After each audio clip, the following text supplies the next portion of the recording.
Topic 6.4 Jung. Carl Jung was born in Switzerland, the son of a disillusioned Swiss Reformed pastor. He studied medicine in Basel and later psychiatry in Zurich. Among some of his early work was research on word association. Jung claimed that emotionally charged ideas could be linked with words.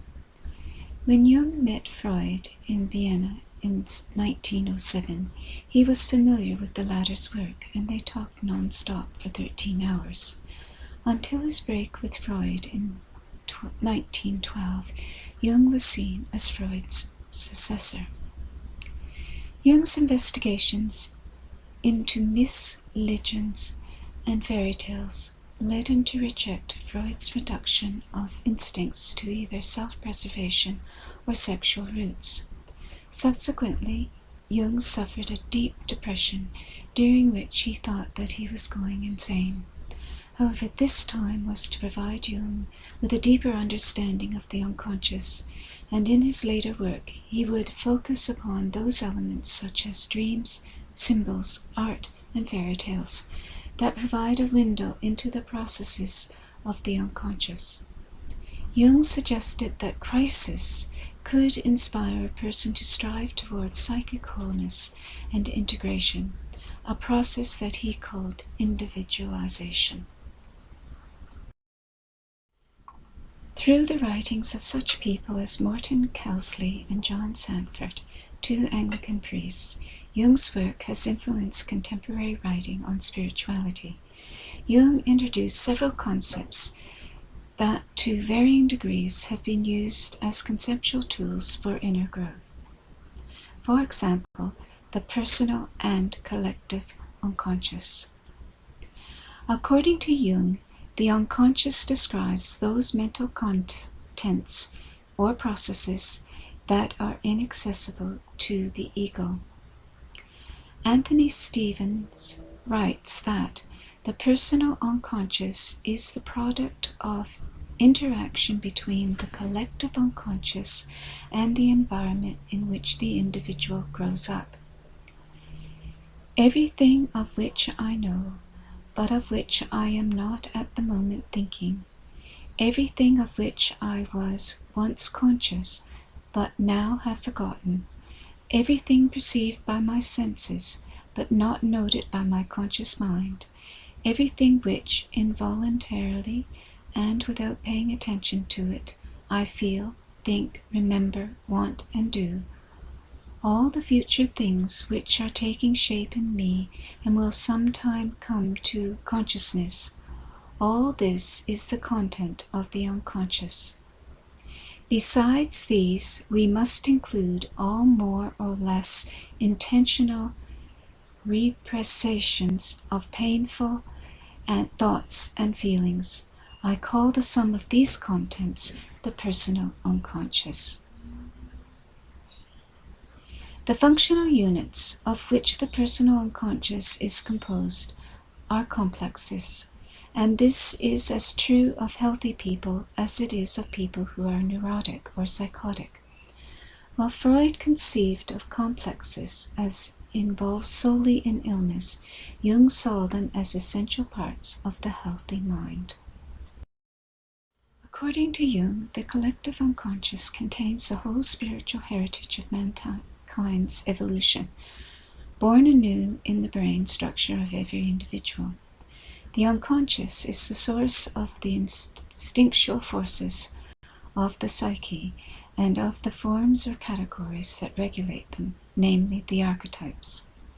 For Jung, the unconscious, as the totality of all archetypes, is the disposit of all human experiences, right back to its remotest beginnings. The archetypes represent dynamic systems representing primordial images such as the wise old man, the great mother, the hero, or the tribe. Regardless of its manifestation, meaning provides the nucleus for a particular archetype.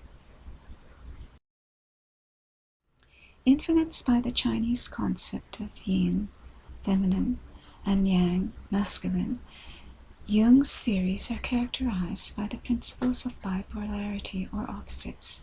This is illustrated in his conception of the animus, archetype of the masculine, and anima, archetype of the feminine. In the process of individualization, it is necessary to make conscious the complementary aspect of our personality. The word persona is derived from the Latin word for mask, particularly referring to the masks worn by actors in classical times. Hence, for Jung, the persona refers to the mask of social roles a person presents to society. The persona can be positive or negative. Positively, the persona may facilitate the network of relationships within a society. However, if a person identifies too closely with a persona, such as a job or a role, then the persona can become negative, limiting a person's growth and the awareness that they are much more than a particular persona. The shadow refers to those traits, qualities, and attitudes that are unaccepted. As the term shadow suggests, this is the dark side of human nature, although the contents of the shadow may consist of those gifts and talents that for whatever reason have been pushed aside and not developed. For Jung, unfortunately, there can be no doubt that man is, on the whole, less good than he imagines himself or wants to be. Everyone carries a shadow, and the less it is embodied in the individual's conscious life, the blacker and denser it is. If inferiority is conscious, one always has a chance to correct it. Furthermore, it is constantly in contact with other interests, so that it is continually subjected to modifications. But if it is repressed and isolated from consciousness, it never gets corrected, and is liable to burst forth suddenly in a moment of unawareness. At all events, it forms an unconscious snag, thwarting our most well-meant intentions. For Jung, the ego was the center of consciousness, the I. The ego is limited, although it is concerned with many functions such as personal identity, mediation between the conscious and the unconscious, continuity, cognition, and reality testing. However, the central nucleus is the self. Jung describes the self as not only the center, but also the whole circumference, which embraces both consciousness and unconsciousness. It is the center of this totality, just as the ego is the center of the conscious mind. The telos of the self is individualization. Dreams, God's hidden language. Jung writes that dreams then convey to us in figurative language, that is, in sensuous, concrete imagery, thoughts, judgments, views, directives, tendencies, which were unconscious either because of repression or mere lack of realization. Precisely because they are contents of the unconscious, and the dream is a derivative of unconscious processes, it contains a reflection of the unconscious contents. It is not a reflection of unconscious contents in general, but only of certain contents, which are linked together associatively and are selected by the conscious situation of the moment. I regard this observation as a very important one in practice. If we want to interpret a dream correctly, we need a thorough knowledge of the conscious situation at that moment, because the dream contains its unconscious complement, that is, the material which the conscious situation has consolidated in the unconscious. In his book, God's Forgotten Language, John A. Sanford argues that God communicates through dreams. Individualization describes the process of a person becoming whole. Jung defines individualization as the process by which individual beings are formed and differentiated. In particular, it is the development of the psychological individual as a being distinct from the general collective psychology. Individualization, therefore, is a process of differentiation, having for its goal the development of the individual personality. For the integration of all aspects of the personality in the process of individualization, a person needs to become aware of personas, confront his or her shadow, and deal with the soul image, the animus or anima. Spiritual growth is important in the process of individualization. Extroversion and introversion. Jung formulated a theory of psychological types. He identified two basic psychic attitudes in people.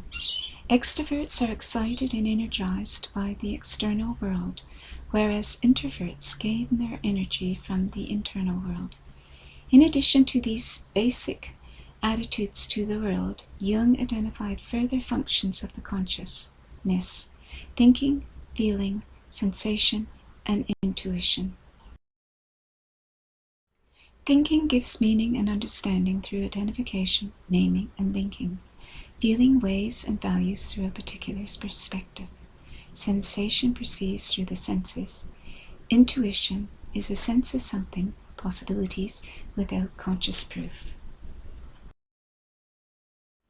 Although many aspects in Jungian psychology have been useful in pastoral praxis, theologically many of Jung's propositions are debatable. Although Jung claimed to be an imperial scientist, it is claimed that he transformed psychology into a religion with its own priesthood. Nevertheless, Jung does challenge people to grow, and, as written above the door to his house, summoned or not summoned, God will be present.